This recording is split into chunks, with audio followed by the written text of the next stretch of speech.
Researchers today have access to an incredible body of banjo-related material, going back as far as the 1600s, including instruments, texts, paintings, and drawings. Beginning in the mid-19th century, we have photographs, banjo instruction books, sheet music, and tune books. By the 1890s, banjoists were captured on sound recordings. In the early 20th century, the banjo made its way onto radio, TV, and movies.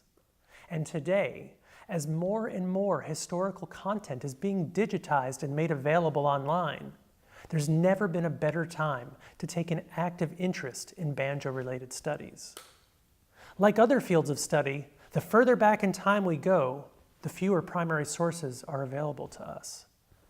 So other than knowing the earliest construction through a few existing instruments, drawings, and texts, the early history of the banjo, including its African heritage, are somewhat shrouded in mystery.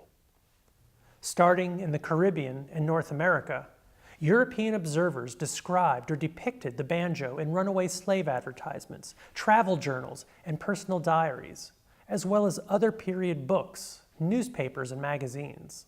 From the 17th century through the turn of the 19th century, the instrument was most frequently referenced as being used with percussion instruments as accompaniment for dancing and singing. As early as the mid-1770s, we begin to see references to African Americans pairing the banjo together with the violin.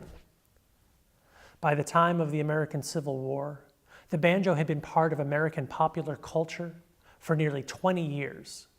It was played in the North and in the South, by amateurs and professionals, and by both African and European Americans.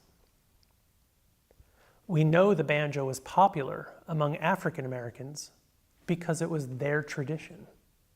But why was it so popular among European Americans? The answer is Blackface minstrelsy.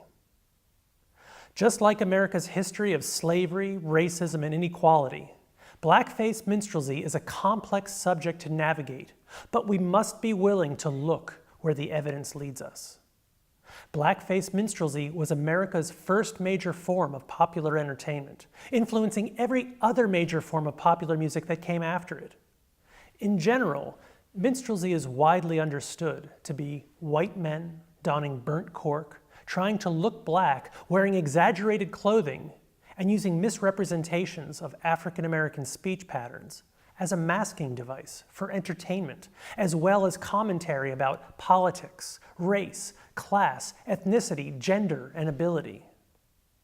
By using identity aspects of the most oppressed part of the society as the foundation of this entertainment, the banjo became minstrelsy's centerpiece because it was an instrument so deeply associated with African American culture. By 1843, in addition to the banjo, the fiddle, tambourine, and rhythm bones became instrumental cornerstones of minstrel performance, the rock and roll band of the mid-19th century. Even though Blackface minstrelsy's greatest popularity was in the 19th century, Blackface performance continued in a variety of contexts well into the second half of the 20th century.